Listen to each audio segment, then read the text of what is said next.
کرتے ہیں۔ اور یاد رکھ لیں جو اہل بیت سے بغض رکھتا ہے وہ جہنمی ہے، اور روز قیامت اس کا حشر یہودیوں کے ساتھ ہوگا۔ یہ اس امت کے یہود ہیں جو بغض اہل بیت رکھتے ہیں۔ تاجدار کائنات صلی اللہ علیہ وسلم نے ارشاد فرمایا، حضرت ابو سعید خدری رضی اللہ تعالیٰ عنہ روایت کرتے ہیں، والذی نفسی بیدہ، حضور اللہ کی قسم اٹھا کے کہتے ہیں، اے رب قسم ہے تیری ذات کی جس کے قبضہ قدرت میں محمد کی جان ہے، لا یبغضنا اہل البیت رجل الا ادخلہ اللہ النار، کہ جو ہم اہل بیت سے بغض رکھے گا اللہ تعالیٰ اسے جہنم میں ڈالے گا۔ رب تعالیٰ اس کو جہنم میں ڈالے گا، وہ جہنمی ہے بدبخت۔ اور ہم کہاں جاتے ہیں؟ ہم اس کی نمازیں دیکھتے ہیں، ہم اس کے روزے دیکھتے ہیں، ہم اس کے حج کو دیکھتے ہیں، ہم اس کو کعبہ جانا دیکھتے ہیں، ہم اس کی نمازوں سے متاثر ہو جاتے ہیں اور یہی جملہ کہتے ہیں جی نیک ہے، جی اچھے کام کر رہا ہے، چلے دین پہ تو لگ گیا، دین کے پہ کیا لگا، وہ تو تباہی و بربادی کی طرف چل رہا، وہ تو جہنم کے راستے کی طرف چل پڑا ہے۔ سنیے تاجدار کائنات صلی اللہ علیہ وسلم کیا ارشاد فرماتے ہیں، مستدرک حاکم میں اس روایت کو نقل کیا گیا، موجم الکبیر میں اس روایت کو نقل کیا گیا، مجمع الزوائد میں اس روایت کو نقل کیا گیا، وقال الحاکم ھذا حدیث صحیح، اور امام حاکم کہتے ہیں کہ یہ حدیث صحیح ہے۔ ابن عباس روایت کرتے ہیں، حضور ارشاد فرماتے ہیں، فلو ان رجلا سفن بین الرکن والمقام، کہ اگر کوئی شخص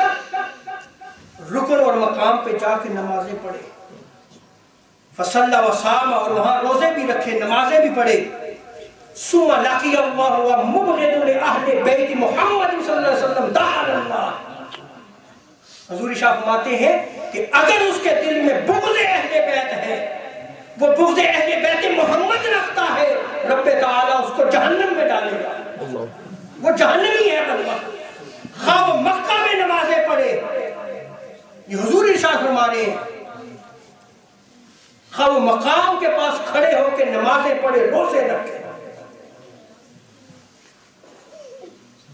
اور حضرت جابر بن عبداللہ رضی اللہ تعالیٰ عنہ روایت کرتے ہیں، امام طبرانی نے موجم الاوس میں اس کو نقل کیا ہے،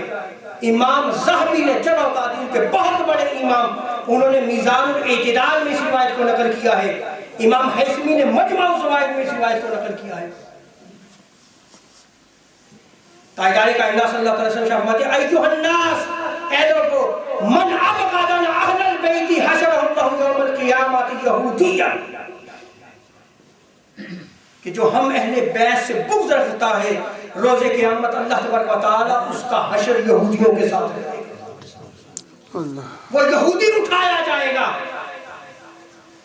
صحابہ نے عرض کی یا رسول اللہ اگر نمازیں پڑھیں روزے رکھے، آج دیکھیں ہم کون سا عقیدہ رکھتے ہیں،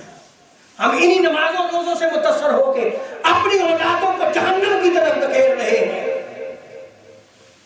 صحابہ نے عرض کیا یا رسول اللہ اگر وہ نمازیں پڑھے روزے رکھے، حضور نے فرمایا وَإِن صَامَ وَصَلَّى وَزَعَمَ أَنَّهُ مُسْلِمٌ، اگرچہ وہ نمازیں پڑھتا رہے، روزے رکھتا رہے اور وہ یہ گمان کرے کہ میں پکا مسلمان ہوں،